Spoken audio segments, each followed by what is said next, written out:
This week on the Nonprofit News Feed, we're talking about a big announcement coming out of the Biden administration regarding marijuana. And we have other news as well. Nick, how's it going? It's going good, George. How are you? Well, my voice is a little rougher than it normally is. We'll carry on. Also, very happy. You'll notice that we finally got RIP Medical Debt on. I enjoyed that podcast quite a bit, and I learned quite a bit from how they are actually operating. But that all came from us like seeing it on a news feed and saying, "Oh, what's their deal?" No, I love that.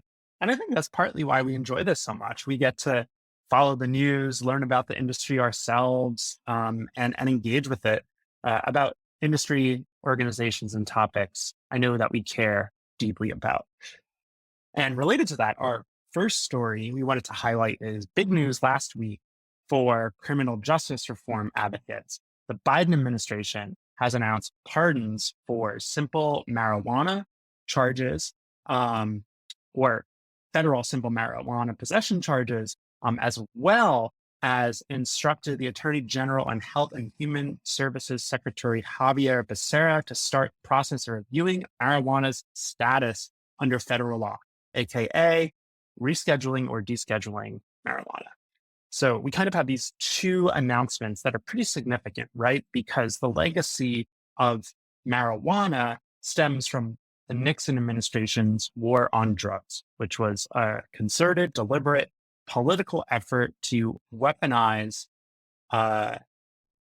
essentially drug enforcement to the detriment of Black and brown folks in America. And that legacy still bears out. And we see that in the data in which white users of marijuana are just as likely to use cannabis as Black and brown Americans. However, incarceration and charges against Black and brown Americans are disproportionately high. So this has a racial justice component to it. This has a criminal justice reform component to it, and a big win for the Biden administration, and something that has been, I think, pretty well received by the general public. Some of the articles that we link to here quote nonprofits as saying that there's still a lot of work to be done, especially on the state level, right? You now have a hodgepodge of laws that crisscross and contradict one another. So this is not like the end all be all. In fact, some organizations criticize the announcement for being quite narrow. But again, I think all progress should be celebrated. So a big one we wanted to highlight. Yeah, I think there's that gap between what is said at an administration level and then what happens on the ground of actually making sure, records are expunged and that folks that were, incarcerated at unfair rates are, sort of made aware of what this actually means on the ground. And then you have, confusion on a state by state basis. What's interesting is there was some, predictable, annoying chatter, partisan wise, but a Gallup survey from, I guess, a year ago showed that 68, almost 70% of Americans support the legalizing of marijuana, including 50% of Republican respondents. I think you'd be hard pressed to find many things that both the left and the right would pull that high on. The sky is without, some sort of question of where facts lie. So it seemed like a good step. I felt like there could have been even more push through Congress on this front to finally get maybe more states in line with what a fair marijuana policy looks like. Yeah, I think that's the right take, for sure. I think the cynical may say that this should have come sooner, and that the timing, approximately 4 weeks out from the elections, was intentional. But You claim that wasn't an accident? Getting around to it? I'll get around. Yeah, I'll get around to it. Right when it matters. No, it's all fair criticisms, but again, I think will definitely help people, and I think, to your point, gets the ball rolling at least, and recenters the conversation, which to the credit of advocates, Joe Biden himself has really been persuaded. This is not a position he's held his whole life, certainly, and not one the Democratic Party itself would openly endorse not that long ago. So I mean, there's a number of let's quotes, credit him. war on Yeah, drugs wise, where statements to the effect that, like, yeah, he's just, you're, he has evolved that opinion. And this is one, where public policy has moved to match public sentiment. Sometimes one leads the other, but more often we see it, I believe, in this direction. absolutely. Absolutely. All right, I'll take us into our next story. And we haven't talked about Ukraine in a while, but we did want to center this piece from Reuters, in which the UNHCR, which is the United Nations High Commissioner for Refugees, it is the United Nations leading refugee agency. The chief of UNHCR has warned of severe cuts to programming without immediate new funding. So it's quite sad that the world continues to set records when it comes to refugees and displaced people. There are now more than an estimated 100 million people who are currently forcibly displaced around the world, um, along crises in Afghanistan, the flooding in Pakistan, violence in Cameroon, and of course on the European continent with the Russian invasion of Ukraine. The UNHCR's working budget has ballooned to a record of almost $11 billion. And the commissioner basically warns that without an additional $700 million in funding, particularly for underfunded operations, they'll have to make cuts. Unfortunately, it seems that those cuts would come from the Horn of Africa and the Middle East, including Yemen and Ethiopia, in which there are dire humanitarian crises there. Um, yeah, this is just I think we need to be ramping up, not ramping down. But wanted to center this kind of warning for the world, that we are not out of this crisis, even though it ebbs and flows in the main news flow, especially on a macro level when it comes to big macro topics like global hunger and global refugee crises. And winter will be worse for vulnerable people, even middle class Europeans who may struggle to pay electricity bills, but of course, refugees and people forced to flee, most especially. So something we wanted to keep an eye on. Yeah. Here's my take that if the US is going to be sending billions in guns, we should also consider the true cost of a proxy war. It's not just, hey, here's some howitzers.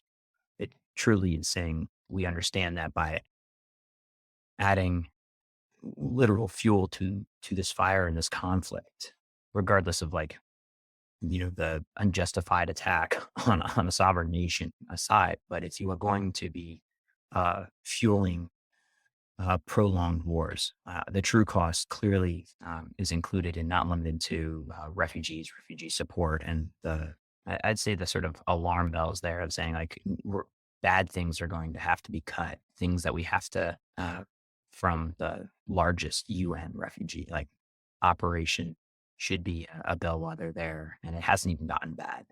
To your point of when winter actually hits Europe with gas shortage and pieces like that, I think there's a lot of these types of programs that are going to get forgotten, overlooked.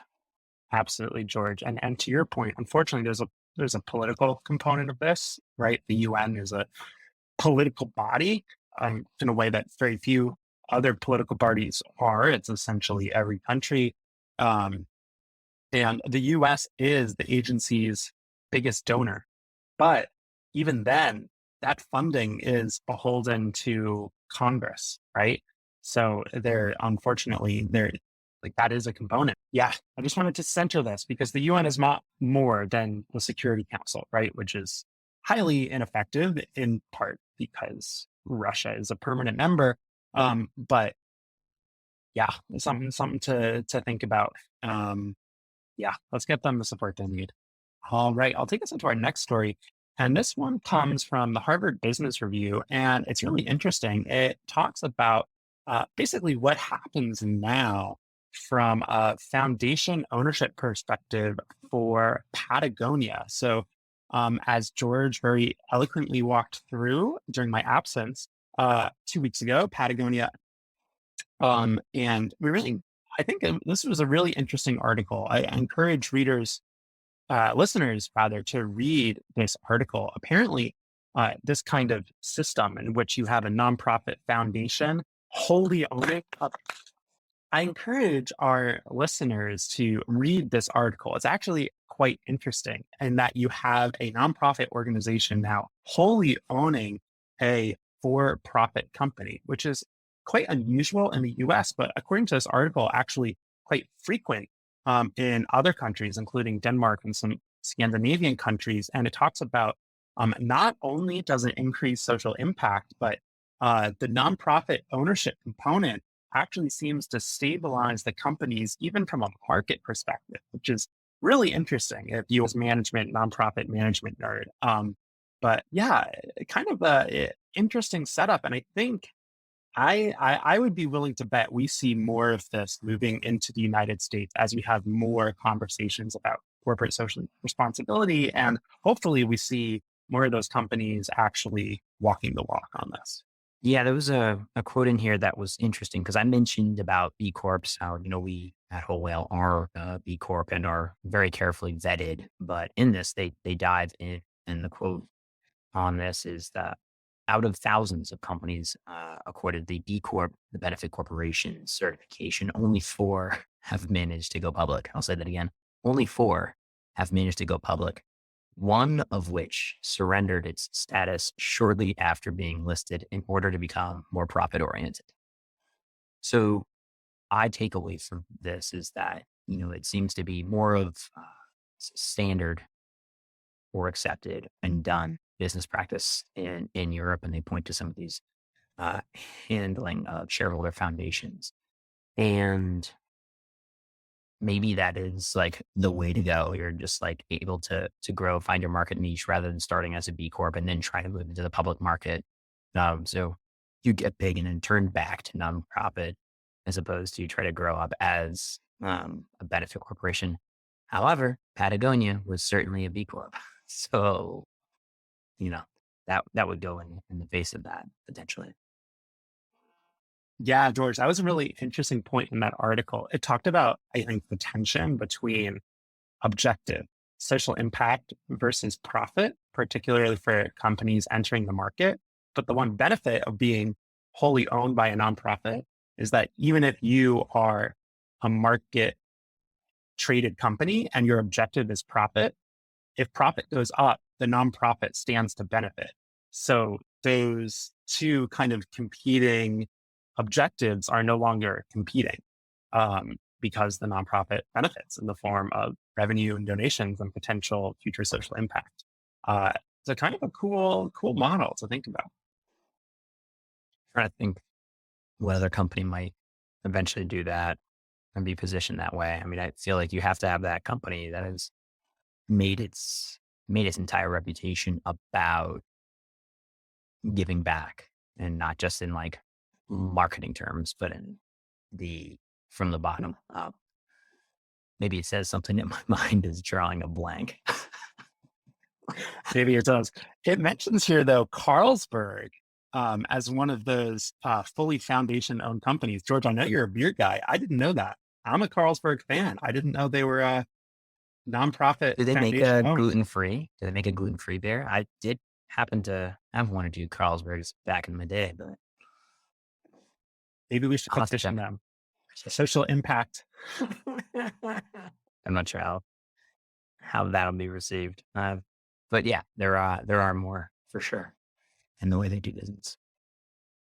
Absolutely.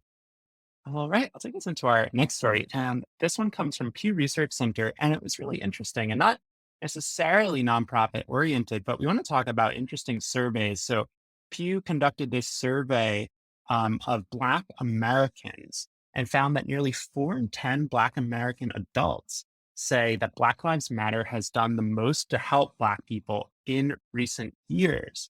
So that's 40%, 4 in 10 compared to significantly smaller percentages for organizations like the NAACP, Black churches or other religious organizations, the Congressional Black Caucus, and the National Urban League.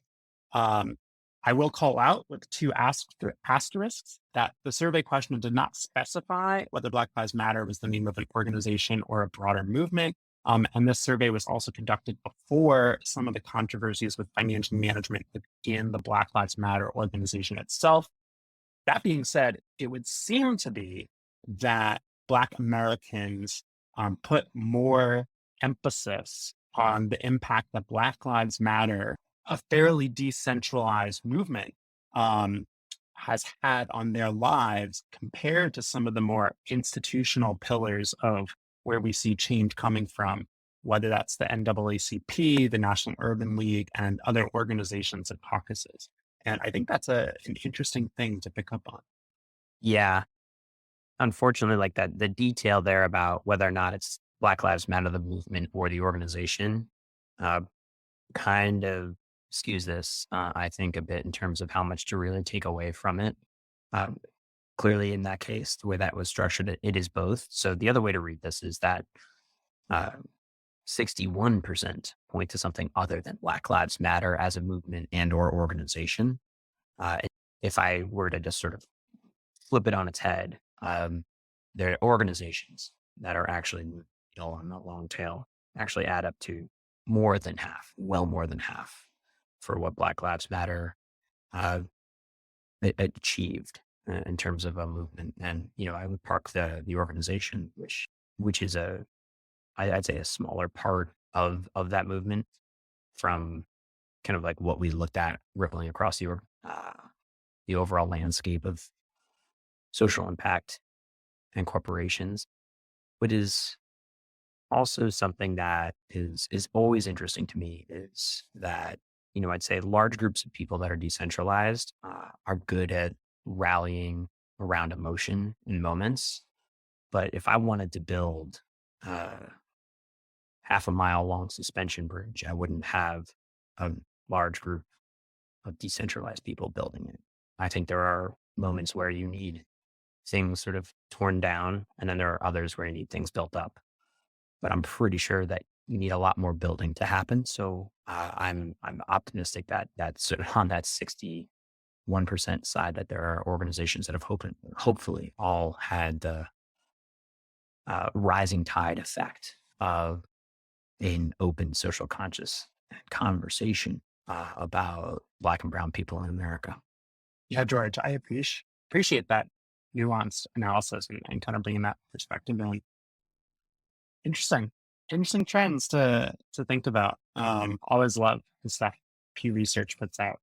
Um, Yeah, I mean, what Pew does is just so important because otherwise I feel it as though we're just, sometimes shouting it's based on small amounts of data. So even with what I'd say is a flawed survey, I am, I see things and I can at least look at, I think they're great. yeah, 501(c)(3. Look at that. Nonprofit. How about a feel good story, George? Yeah. What do you got? What do you got? This one comes from necn.com, a story of an organization helping folks in their community, particularly those wheelchair bound, access the fun of Halloween. So this nonprofit in Salem helped this little girl like dress up with like a real like decked out wheelchair. And this family like always goes hard on Halloween, and I love it. Um, it's a group known as Magic Wheelchair, um, and helps people access Halloween. Like I don't know, yeah, we link to it in the in the show notes. It's more watching the video, but really cool, and I think can make a big difference. And yeah, Halloween's fun. I love that everyone gets to participate. Yeah. Magicwheelchair.org is the nonprofit on this front. And they've just got, some amazing work that they're doing, but it's so clear. So, I think it's interesting that, I think this could be almost the program part of a larger organization that provides accessibility. But when you've got the ability to be so focused in storytelling and what you do, there's a real ability to, I think, have an effective program that that we see right here. So maybe it gives you some ideas because certainly Halloween's coming up. Yeah. George, I'm on their website right now. These pictures are insane. Like, whoa. Yeah, no, they didn't stop. Card, Flash, you got monster trucks. This one has a dinosaur. This one has a raptor pulling it like a chariot. Like, I think that for me, that's hilarious. That's amazing. It's the next level. Next level. All right. Thanks, George. Thanks. This has been Using the Whole Whale podcast. If you want to keep learning more about these topics and others, head on over to wholewhale.com/university to keep learning with us. Thanks as always to GregThomasMusic.org for his tunes that underwrite our tracks. They're fantastic. Hope you're doing well, Greg. And just a reminder, subscribes really help us on any platform that you listen to us on. Please give a thought to click and subscribe and maybe even a comment because we like hearing from you.